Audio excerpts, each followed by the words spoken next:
Assalamu alaikum dear students. We are learning geography of class 9th chapter 5, that is natural vegetation and wildlife. In the previous lecture we learned about the concept of mega biodiversity, concept of natural vegetation, endemic and exotic species, flora and fauna.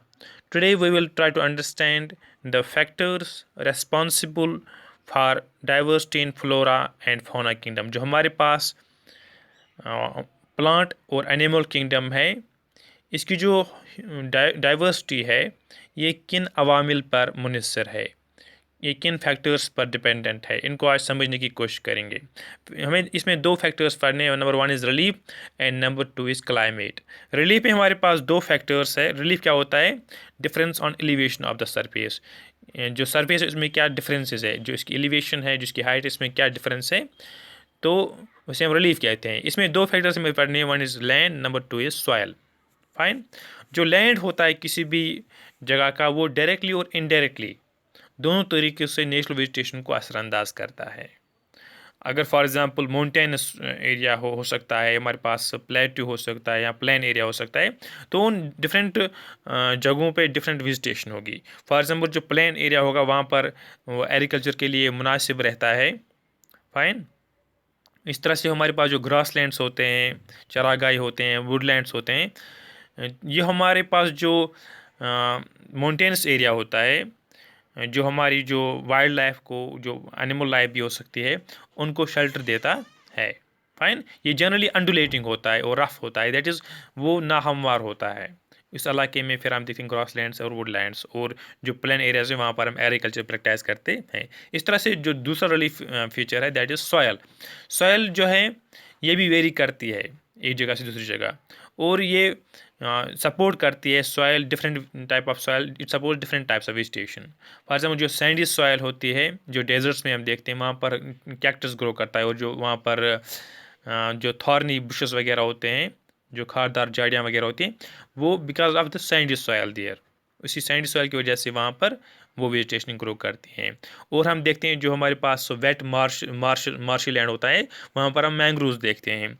और जो deltaic reason होता है, जो जहाँ पर delta होते हैं, वहाँ पर स्पेसिफिक वहाँ पर डेल्टिक वेजिटेशन होती है। फाइन। और जो हिल स्लोव्स पर जो वेजिटेशन होती है, दे आर नॉर्मली वो कोनिकल ट्रीज होते हैं, लाइक दैट। कहने का मकसद है कि depending upon the soil of the area, natural vegetation also varies. इस तरह से दूसरा फैक्टर जो है दैट्स क्लाइमेट। क्लाइमेट में हमें तीन चीज़ों को पढ़ना है। One temperature, number 2 is photo period and number 3 is precipitation. Number 1 इसमें हम पढ़ेंगे टेम्परेचर। टेम्परेचर से क्या असर पड़ता है हमारे फ्लोरा एंड फौना को। ये जो व्हाट्स अ कैरेक्टर, किस किस्म की वेजिटेशन होगी और इसकी एक्सटेंट क्या होगी, ये कितने इलाके तक गहरी फैली होगी, तो वो डिपेंड करता है वहाँ के टेम्परेचर पर। उसके साथ साथ वहाँ की ह्यूमिडिटी, जो एयर की, प्रेसिपिटेशन और सॉइल, इन फिर इकट्ठे काम करते हैं। जैसे हम बात करेंगे जो हमारे पास स्लोप्स ऑफ हिमालयाज़ हैं और जो पेनिनसुलर हिल्स हैं जिनकी हाइट 915 से ज़्यादा है, वहाँ पर हम एक वेजिटेशन देखते हैं that range from tropical to subtropical और फिर अल्पाइन। ये डिपेंड करते हैं टेम्परेचर पर। फॉर एग्जांपल अगर 24 डिग्री सेल्सियस अबोव टेम्परेचर होगा तो वहाँ पर हम देखते हैं ट्रॉपिकल वेजिटेशन होती है।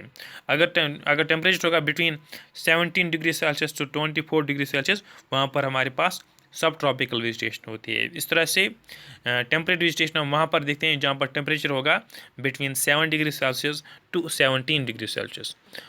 और इस तरह से अल्पाइन वेजिटेशन हम देखते हैं जहाँ पर एनुअल एवरेज टेम्परेचर होता है बिलो 7 डिग्री सेल्सियस। सो कहने का मकसद है कि जो टेम्परेचर किस इलाके का क्या होगा, इसी पर डिपेंड करती है वहाँ किस किस्म की वेजिटेशन होगी। और जो ये वेजिटेशन जोन्स यहाँ पर जो मैंने लिखे हैं, इनकी तफसील आगे लेक्चर्स में आएगी। And number 2 climatic feature is photo period और सनलाइट। सनलाइट कितने अरसे तक पड़ती है। फाइन। ये अफेक्ट करता है हमारी जो ग्रोथ होती है या डेवलपमेंट होती है प्लांट लाइफ की, इसको असरअंदाज करता है। दिन में कितने टाइम सनलाइट रहती है, यहाँ हम किस लैटिट्यूड में रहते हैं, हमारा ऑल्टीट्यूड कितना, हमारी हाइट कितनी है, और किस सीज़न की हम बात करेंगे, और दिन कितना बड़ा है।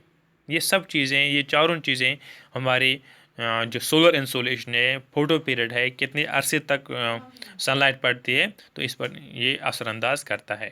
अगर for example longer duration of sunlight होगी तो वहाँ पर जो ट्रीज़ हैं वो ज़्यादा तेज़ी से ग्रो करेंगे, खासकर समर में। फाइन। इस तरह से हम बात करेंगे प्रेसिपिटेशन की। जो रेनफॉल होगा या स्नोफॉल होगा, ये असरअंदाज करता है वेजिटेशन को।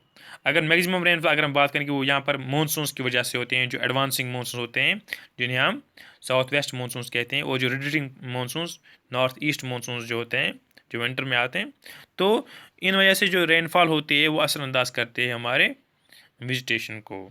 और जहाँ पर ज़्यादा रेनफॉल होगा वहाँ पर हम देखते हैं कि वहाँ पर ज़्यादा डेंस वेजिटेशन होगी, किसके बरअक्स जहाँ पर कम रेनफॉल होगा। और इसमें हम ये भी देखते हैं कि जो जो वेजिटेशन कैसी होगी। फॉर एग्ज़ाम्पल अगर हम वेस्टर्न घाट्स की बात करेंगे, वहाँ पर जो है वेजिटेशन ज़्यादा है, वहाँ पर थिक फॉरेस्ट्स है, क्योंकि वो विंडवर्ड साइड में पड़ता है, जो साउथ वेस्ट मानसून के विंडवर्ड साइड में पड़ता है। और जो हमारे पास ईस्टर्न स्लोपस है वो लीवर्ड साइड में पड़ता है, इस वजह से वहाँ पर थिन फॉरेस्ट्स हैं, वहाँ पर थिक फॉरेस्ट्स नहीं है, वहाँ पर घने जंगल नहीं है, और वेस्टर्न घाट्स में घने जंगल है। तो आज हमने समझा कि कौन से फैक्टर रिस्पॉन्सिबल है जो हमारे पास डाइवर्सिटी है फ्लोरा फाना की। तो इसमें हमने दो फैक्टर्स पढ़े, one is release and number two is climate. So that's all for today. Thank you very much.